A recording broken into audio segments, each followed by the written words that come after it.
권력 시위를 해야 됩니다. 윤석열 대통령은 진정한 자체가 대단히 위험한 겁니다. 윤석열 사면 불입니다. 윤석열은 헌법 위에 군림하려 한 내란 샌드위치에 우유만 살 수 있었습니다.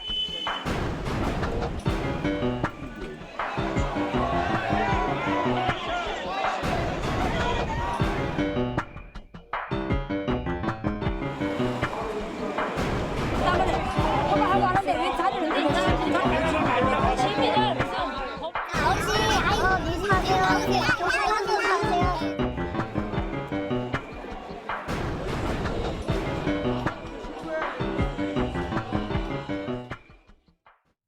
오늘도 헌법재판소에서는 뭐 소식이 없었습니다. 시청자 여러분도 무슨 얘기를 꺼내는지 바로 아시겠죠, 이제는요. 윤석열 대통령 탄핵심판 선고일 예고 오늘도 없습니다. 이렇게 되면요, 일단 4월로 넘어가는 게 이제 확정이 된 겁니다, 지금요. 그렇다 보니까 방금 영상에도 확인해 봤지만 찬반 주장을 하면서 1인 시위도 하고 집회도 참석하신 분들 많이 계신데 이제 피로도가 높아지고요. 또 그분들의 어떤 불상사를 막기 위해 그 자리에서 지키고 있는 경찰들도 굉장히 힘드는 상황. 전반적으로 보면 사회적 비용이 커지고 있다는 거죠. 특히 경찰과 관련된 부분 좀 정리해 보겠습니다. 바로 이 내용입니다. 서울 기동대 초과 근무 시간 작년 1월과 1년 전과 비교해서 한 달만.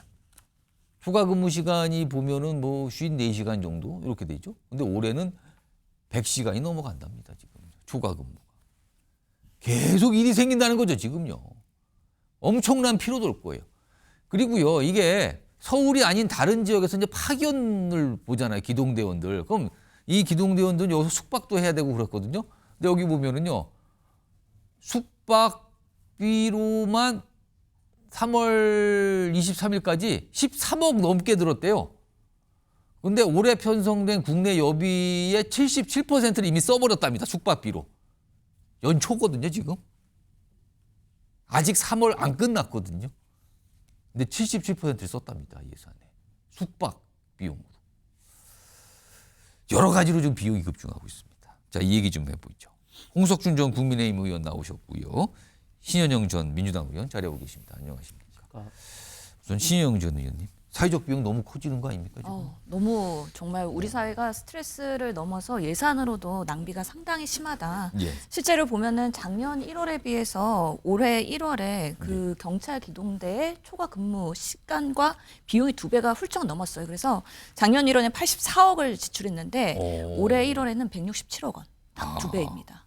그동안에 3개월 동안 비상계엄이 발생하는 동안에 정말 5,462개의 부대에다가 병력이 거의 32만 경찰 분들이 누적으로 하면 그렇게 된다는 거죠, 지금. 그렇게 동원이 됐다는 거죠. 이분들이 또 지역적으로 지금 제주도 제외하고서는 다른 지역에서 돌아가면서 순회로 이렇게 동원이 되다 보니까 오시면 숙박비. 아까 그리고 숙박비 소개했어, 숙박비. 지금. 초과 근무 시간 이런 것들이 계속 누적이 되고 있기 때문에 피로도도 상당하고요. 원래는 한 달 초과 근무 시간 그 시간이 134시간 한도가 있었다고 해요. 근데 그것마저도 무한 해제했다고 합니다. 지금으로서는 이 사태가 언제 끝날지, 얼마나 더 이 기동대 부대 동원이 필요할지 예상이 못 되는 상황이기 때문에 특히나 그 안국역 중심으로 해서 현재 100m 정도는 진공 상태로 계속해서 보안을 유지해야 되는 상황 아닙니까? 그렇기 때문에 우리 사회에서의 이 갈등 비용이 어마어마하다는 생각 들고 아까 그래서 70% 이상의 예산을 지금 벌써 썼다는 거 숙박, 아닙니까? 그 여비 예산 중에서 70% 넘게 썼대요, 이미. 지금 3월이 거의 끝나고 있기 때문에 1분기 끝나면 4분의 1 정도 쓰는 게 정상 아닙니까? 그렇죠. 25% 정도 해야 되는데 벌써 3배를 썼다고 하니까 이 사태가 빠르게 또 끝나야 되는, 특히 지금 산불 때문에 경찰 동력, 군 동력 많이 필요한 상황에서는 이 부분에 대한 집중도를 빨리 마무리해야 되는 상황이다라고 생각합니다. 홍석준 저는 그러니까 언제 나오나. 그러니까 매주 금요일쯤 나올 거라고 계속 전주에 예고했는데 안 나온 거, 이게 계속 반복됐거든요. 그러니까 오래 걸리다 보니까 이렇게 사회적 비용이 너무 크다는 얘기 많이 나오고 있습니다. 이거 어떻게 해야 됩니까? 예, 여비를 뭐 벌써 70%쓴 것뿐만 아니라 사실 더 큰 문제는 지난 작년 예산 심의를 하면서 민주당에서 수정 예산을 하면서 이제 특갈비까지 삭감을 했지 않습니까? 그렇기 때문에 사실은 특갈비가 바로 이런 어떤 목적으로 쓰는데 이제 특갈비마저 없죠. 그래서 뭐 추경을 뭐 조만간 편성해야 되는데, 근데 단순하게 이 지금 현재 사회적 갈등 비용이 뭐 경찰에 관련된 그런 비용뿐만 아니라 그렇죠. 탄핵 찬성 찬반 관련해서 이렇게 수많은 어떤 국민들 시민들에 대한 어떤 그런 어떤 것까지 하면 사실 사실은 주말마다 집회 때문에 교통난이 발생하는 것도 사회적 비용이에요. 그것도요. 그렇습니다. 뭐 사실은 근데 주말마다뿐만 아니라 지금 현재는 또 평일에도 굉장히 많은 예, 분들이 밤을 새우고 또 뭐 삭발을 하고 단식을 하고 참 많은 어떤 분들이 모여셔서 하는데, 그런 어떤 사회적 비용은 사실은 추계도 사실은 굉장히 좀 힘든 사실 예, 같습니다. 예. 그런데 저는 초기부터 너무 그 문영배 그 대행이 뭐 초치기까지 하면서 너무 서두른다. 그리고 사실은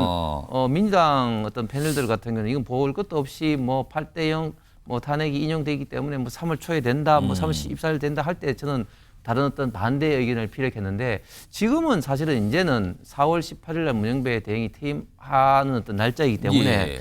빨리 그 문영배 대행이 선거일자를 좀 잡아야 된다. 이제는 잡을 때가 됐다. 그렇게 생각하고, 만약 그렇지 않다면 진짜 더 큰 문제가 발생할 겁니다. 이제는 잡을 때가 됐다. 선거 날짜를. 근데 오늘도 예고는 없습니다. 이런 가운데요. 여야에서 뭔가 좀 얘기를 해요. 이게 늦어지는 상황과 관련된 거죠. 들어보겠습니다. 제가 좀 듣는 바에 따르면은 재판부를 구성하는 재판관 중에 한 2분 정도가 여러 가지 이유로 뭐 절차적인 문제를 따지시기도 하고 본인이 뭐 별개 의견을 쓰는데 좀 더 시간이 필요하다고 얘기하시기도 하고 하면서 시간을 좀 끌고 계시다라는 평가나 얘기가 좀 들리더라고요. 들리고 예. 물론 이거는 뭐 듣는 얘기이기 때문에 예. 뭐 여러 가지 다른 평가는 가능할 것 같습니다. 헌법재판소가 재판관의 의견이 다르면 다른 대로 그에 따라서 판결을 선고하면 되는 것이지, 그것을 억지로 인위적으로 8대0으로 맞추기 위해서 내부적으로 그것을 조작한다거나 내부적으로 그것을 몰아간다거나 한다면 결코 감당하지 못합니다. 하루빨리 균형을 맞추기 위한 차원에서라도 대통령에 대한 탄핵 청구를 각하하거나 기각해야 할 것입니다. 여야 모두 뭐 빨리 좀 내놔라, 결과를. 물론 이제 각자가 기대하는 바는 다른 것 같거든요. 서정민 변호사. 왜 선고일 예고조차도 이렇게 늦어지고 있는 건지 지금 법조계에서는 주로 어떻게 분석하고 있습니까? 사실 그 이유에 대해서 추측이 조금 난무하고 있긴 합니다. 추측이 난무하고. 네, 그렇습니다. 어떠한 특별한 정보는 없기 때문에 결국에는 추측을 하고 있는 건데, 뭐 예를 들면은 뭐 큰 틀에 대해서는 합의가 있었다 하더라도 보다 이제 꼼꼼하게 그 결정문을 작성하기 위해서 그래서 판결의 그런 온전성을 확보하기 위해서 시간이 길어지고 있는 거다라는 이야기도 그러면 있고. 그거는 이미 결론은 내놨지만 그 결론을 표현하는 걸 더 꼼꼼하게 쓰고 있다. 그 뜻이 되는 거네요. 그거는. 네, 그렇습니다. 예. 이런 예측도 있는 반면에 또 한편으로는 지금까지도 이 결론에 대해서 일치하지 못하고 있다. 특히 이번에 한덕수 총리에 대해서 이 탄핵 결과가, 심판 결과가 의견이 상당히 나뉘어져 있었지 않습니까? 예. 그걸 보면은 윤 대통령에 대한 사건 역시도 지금 재판관들끼리 그 결론에 대한 의견이 상당히 대립하고 있다. 결론을 못 내고 있다. 네. 그 두 가지는 완전 다른 건데요, 지금 추정이? 네, 그렇습니다. 뭐 거기다가 또 다른 뭐 그런 추측으로는 일부 재판관이 의견 자체를 내지 않고 있다라는 그런 이야기도. 의견을 안 내고 있는 거 아니냐? 혹시 또 어떤 재판관은? 네, 그래서 평의가 계속 길어지는 근데 것이다. 셋 중에 뭔지 모르는 거죠, 지금? 전혀 알 수가 없는 상황인 거죠, 사실은. 그렇군요. 그냥 추정만 또. 아니, 저는 법조계 분들은 또 어떤 뭐 이렇게 들으신 게 있나 했는데 그냥 추정만 다들 하고 계시는 거, 정치권도 추정만 하고 있더라고요. 요새 막 방금 여야 목소리 들어봤는데 그렇습니다. 이런 가운데요. 그럼 도대체 언제냐는 거죠. 도대체 언제? 매주 금요일쯤 아니냐 했지만 한 주 지나고 또 한 주가 지나고 또 한 주가 지나고 이번 주도 지나가고 있습니다. 다음 좀 설명 좀 할 내용이 그림으로 좀 담겨 있어요. 화면 보겠습니다. 바로 이겁니다. 박근혜 전 대통령 탄핵 심판 당시에 그때 당시 2017년 3월 10일 선고가 나왔어요. 근데 그때 당시에 이정미 헌재소장 권한대행이 3월 13일 퇴임하는 날이었어요. 그럼 퇴임 3일 전에 선고가 나온 거예요. 아, 이제는 이걸 따져보고 있군요. 이걸 따져보고 있어요. 그 전까지는 다른 기준으로 언제쯤이라는 걸 계산했는데 지금 늦어지니까 이걸 따져보는 거예요. 퇴임 사흘 전에 선고를 했다? 그렇다면은 이번에도 4월 18일에 퇴임하는 재판관이 2명이 있습니다. 그러면은 박근혜 전 대통령 사례를 따져본다면 사흘 전? 그러면 4월 중순이 됩니다. 14일이냐? 15일이냐? 16일이냐? 아니면 금요일 기준으로 본다면 그거보다 앞선 거는 4월 11일. 더 앞서면 다음 주 금요일이니까 4월 4일. 어떤 거냐는 거죠, 지금. 서정민 변호사, 박근혜 전 대통령 사례를 따져본다면 4월 중순 가능성도 있어 보이는 겁니까? 저 가장 맨 밑에 있는 4월 14일에서 16일 정도 이 가능성도 있다고 봐야 되는 겁니까? 사실 지금 어느 일정이나 가능성은 크고 작든 다 존재하지 않나라고 생각이 듭니다. 다만 이제 박근혜 전 대통령의 사례와 정면으로 비교하는 것은 그래도 조금 어렵지 않나. 당시에는 그래도 이 탄핵 심판 변론이 종결되고 2주 안에 어쨌든 선고를 하게 되면서 일정이 상당히 이제 촉박하게 진행이 됐던 상황인데 사실 지금 윤 대통령 사건 같은 경우에는 변론 종결이 된 지도 상당한 시간이 지났고 그렇습니다. 그렇다면은 이렇게 재판관 임기가 끝나기 며칠 전까지 선고를 해야만 했던 그 전 사례와 비교하는 것은 조금 어렵지 않나 이렇게 생각을 하고 있습니다. 그래서 서정민 변호사는 언제쯤 날짜로 추정이 됩니까? 네. 이 매주 이제 질문을 똑같이 듣고 네, 똑같이 제가 대답을 매주 드리는 것 하는데 같아요, 지금요, 질문을. 네, 일단은 다음 주 금요일로 또다시 의견을 내야 될 것 그러면 같습니다. 다음 주 금요일이면 4월 4일 이렇게 보고 계시는 겁니까, 일단? 네, 그래도 지금 시점이면은 어느 정도 결론을 내야 된다라는 그런 시점은 충분히 이미 지나가고 있는 것 같고 예. 한편으로는 이런 좀 분열적인 상황이 또 한 주 이렇게 지속되는 것이 상당히 조금 국민들 입장에서도 견디기 힘들지 않을까 싶은 기대감에서 다음 주 금요일 정도까지는 선고가 나지 않을까 생각하고 있습니다. 서정민 변호사는 4월 4일로 예상한다고 말씀을 하셨어요. 알겠습니다. 뭐 정치권에서 참 예상하는 날짜가 다양하긴 합니다. 지금 상황이 그렇습니다. 자, 이런 가운데요. 민주당에서는 마은혁 헌법재판관 후보자 임명권 오늘도 뭐 이 주장을 내놨어요. 빨리 임명하라. 한덕수 국무총리 그리고 대통령 권한대행 임명해야 된다. 이 얘기가 나왔는데 일단 들어보겠습니다. 한덕수 총리가 내란숙의 윤석열의 헌법재판관 임명 거부 특명을 하달받은 내란 대행이라는 의심은 이제 확신이 되고 있습니다. 한 총리는 이번 주 안으로 마은혁 재판관을 즉각 임명하십시오. 한덕수 권한 대행의 가장 중요한 임무는 헌법 수호이며 헌법을 지키는 것입니다. 다시 한번 강력히 요구합니다. 한덕수 권한 대행은 마은혁 헌법재판관 임명을 오늘 당장이라도 할 것을 요구합니다. 그리고 속보가 좀 들어왔습니다. 이와 관련돼 있어요. 우원식 국회의장입니다. 마은혁 미임명, 아직 임명 안 하고 있죠. 한덕수 국무총리인데요. 한덕수 총리에게 권한쟁의, 한덕수 총리를 향한 권한쟁의 심판을 청구했다. 이 얘기입니다. 권한쟁의 심판이 다시 나왔습니다. 속보입니다. 우원식 국회의장 얘기입니다. 하나 더 보죠. 자, 우 의장, 마은혁 재판관 임시 지위 부여 가처분 신청도 제기했다는 내용. 그러니까 뭔가 조치를 취하는 거예요. 그러니까 마은혁 헌법재판관 후보자 임명. 이거 한덕수 국무총리가 최근에 이 탄핵 심판 선고가 나와서 이제 복귀를 했는데 임명을 좀 안 하는 걸 해서 문제 제기하면서 권한쟁의 심판도 청구하고요. 가처분 신청도 했다. 이 얘기가 지금 나오고 있습니다. 요거 서정민 변호사 짧게. 이게 지금 무슨 의미입니까? 어떻게 되는 겁니까? 그럼 또 이게? 네, 그러면 사실 이제 이전에 있었던 최상목 권한 대행에 대한 권한쟁의 심판 청구와 똑같은 사안이 다시 한번 발생한다. 이렇게 보시면 될 것 같습니다. 지금 결국에는 이렇게 권한쟁의 심판을 청구하는 이유가 지금 마은혁 재판관 후보자에 대해서 현재까지도 재판관으로 임명하지 않고 있다라는 점이고 사실 그 부분에 대한 위헌성 여부에 대해서는 이미 한 차례 최상목 권한대행 사례에서 그것 자체는 국회의 권한을 침해한 것이 맞기 때문에 헌법상 의무를 위반한 것이다라는 판단을 받은 바가 있습니다. 이제 지금 사람은 바뀌었지만 여기에 대해서는 지금 똑같은 상황이 지속되고 있는 상황이기 지금 때문에 속보 두 번째 속보 다시 한번 볼까요? 지금 이거 권한쟁의 심판이고요. 가처분 신청 제기했는데 이건 뭡니까? 재판관 임시 지위 부여 가처분 신청. 이건 무슨 뜻입니까? 네, 이 부분 역시도 사실 지난번 권한쟁의 심판에서 마찬가지로 신청을 했던 내용이긴 합니다. 예. 현재 이제 한 총리가 후보자를 임명하고 있지 않으니 그렇다면은 내용을 판단하고 헌법재판소에서 임시로 이 마 후보자에 대한 재판관 지위를 인정을 해달라. 그럼 이 가처분 신청해서 이거 받아주면은 임시로 재판관으로 일할 수 있게 되는 겁니까? 네, 그렇긴 한데 앞서의 권한쟁의 심판에서 이 부분 기각을 당했습니다. 그 이유는 헌법재판소에서도 이러한 지위를 자기들이 형성할 수 있는 권한은 없다, 임명할 수 있는 권한은 없다라고 판단을 했기 때문이고 예. 사실 이런 가처분 신청을 또 한 번 반복하긴 했지만 실제로 헌법재판소에서 이 신청을 인용하기는 조금 어렵지 않나 생각이 듭니다. 그럼 약간 한덕수 총리에 대한 약간 압박 효과 뭐 이런 건가요? 아무튼 오늘 우원식 국회의장 발 소식이 들어와서 속보로 전해드렸고요. 이 상황에 대해서 여당 내에서도 좀 목소리를 내고 있어요. 확인해 보겠습니다.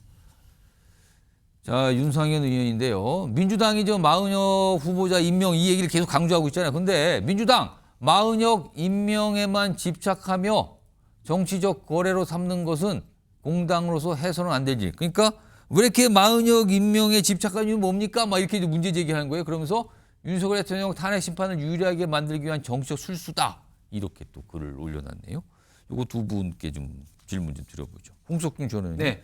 민주당이 마은혁 후보자 임명을 이렇게 강조하는 이유 어디 있다고 보십니까? 예, 저는 민주당은 결국 지금 이제 윤석열 대통령 탄핵 인용에 필요한 6사람이 지금 현재 재판관을 임명하지 못했다, 확보하지 못했다고 보여집니다. 그렇기 때문에 마은혁 재판관 이제 임명에 저렇게 이제 집착을 하고 있다고 보여지는데 민주당이 3월 초까지만 하더라도 이렇게 마은혁 후보자 어떤 임명에 집착을 하지 않았습니다. 왜냐하면 그때 당시까지만 하더라도 보나 안 보나 8대 0으로 당연히 인용이다 이렇게 좀 큰 소리를 뻥뻥 쳤었죠. 그런데 시간이 가면 갈수록 이게 사태가 여의치 않고 가장 또 최근에는 윤석열 지금 이제 이재명 대표가 뭐라 그랬습니까? 최상목 당시에 지난주에 권한대행에게 마은혁 후보자 임명하지 않은 것은 직무유기고 현행범이기 때문에 국민 누구나 체포할 수 있고 또 그리고 몸조심해라 이런 어떤 막말까지 이제 한 만큼 이제 마은혁 후보자에 대한 임명을 계속해서 촉구하고 있는데 또 오늘인가요? 어젠가 또 민주당 또 초선 의원들이 임명하지 않으면 또 국무위원 저는 또 탄핵하겠다 이렇게까지도 지금 나오고 있습니다. 그렇기 때문에 지금 민주당 내에서는 지금 현재 굉장히 좀 이렇게 제대로 되고 있지 않은 어떤 불안감 이런 것들을 결국은 반영을 하면서 마은혁 어떤 임명에 이렇게 총력을 다 기울인 것처럼 보입니다. 신혜영 전 의원님, 그러니까 민주당에서 계속 마은혁 후보자 임명 강조하는데 그게 윤석열 대통령 탄핵 심판 선고와 관련이 있는 겁니까? 없는 겁니까? 사실은 요즘 세상에 정말 정치 뉴스 보면은 당연하다고 생각하는 게 당연하게 안 되는 정말 기현상들이 상당히 있거든요. 그 중에 하나가 사실은 2명만 임명했던 최상목 권한대행의 문제점이었던 거죠. 정계선은 되고 마은혁이 안 되는 이유가 명확하지 않은데 왜 그럼 골라서 임명을 했느냐. 여기부터 납득이 안 되는 거고 당연히 구인체제로서 선언을 하는 것이 온당함에도 불구하고 지금까지 한덕수 총리 그리고 최상목 권한대행까지도 그렇게 했던 거에 대한 원상 회복이 필요하다. 사실은 내막에서 보면은 정말 이 탄핵에 대한 결과가 3월 달에 나올 줄 알았거든요. 근데 이렇게 지연되는 것 자체가 당연히 8대 0으로 인용될 거라고 생각했는데 정말 보이지 않는 손이 작용하는 건가? 윤석열 대통령 측에서 여론전을 통해 갖고 정말 헌재 한 명 한 명에 대한 그런 마음을 바꾸는 건가? 이런 부분에 있어서 의구심이 들기도 하고 약간 사실은 민주당의 불안감이 반영됐다고 보시는 거예요? 그러면? 지금 상황에서 깔끔하게 정리가 됐다면 결과를 발표했을 텐데 지금까지 끌고 있는 이유는 내막에서의 분명히 의견 대립이 있을 수 있다라는 그런 판단을 할 수밖에 없는 것이고요. 그렇다면 만약에 요즘에 5대3 기각설 이렇게 많이 나오지 않습니까? 5대3으로 판단이 됐을 때 마은혁 재판관이 임명되지 않은 상황이 지금 위헌 상태인데 그럼 이 판결을 국민들이 받아들일 수 있을 것이냐. 오히려 이런 방식으로의 결론이 난다면 사회적 갈등, 정말 대한민국은 큰 혼란에 빠질 것이고 윤석열 대통령이 돌아오는 상황이 됐을 때 대한민국의 민주주의는 완전히 무너져 버릴 거라는 그런 우려도 있기 때문에 정당한 절차적 정당성을 계속 국민의힘이 주장을 했다면 정말 위헌으로 판명난 그래서 임명해야 되는 마은혁 재판관이 같이 있는 상황에서의 판단이 가장 국민 수용성이 있을 것이다. 그러면서 한덕수 총리가 처음에 탄핵당할 때는 여야 합의해와야지 임명할 수 있다라고 하기 때문에 곧바로 탄핵을 했기 때문에 김복형 재판관조차도 보수 측의 시각에서 상당한 시간이 초과되지 않았기 때문에 이거는 위헌에 해당되지 않는다라고 했는데 지금은 벌써 한 달이 지났거든요. 그렇다면 상당한 시간이 지났다고 판단될 수 있기 때문에 이런 부분에 있어서 임명에 대한 헌재의 판단이 달라질 수 있다라고 생각해서 우원식 의장도 권한쟁의와 가처분 신청을 한 게 아닌가라는 생각이 듭니다. 그러니까 좀 말씀 들으니까 민주당도 여러 가지 이제 이게 어떻게 되는 거지? 약간 이런 쪽의 생각을 하면서 뭔가 이 마은혁 재판관 후보자 얘기를 자꾸 꺼내는 거 아닌가? 뭐 그런 설명인 것 같습니다.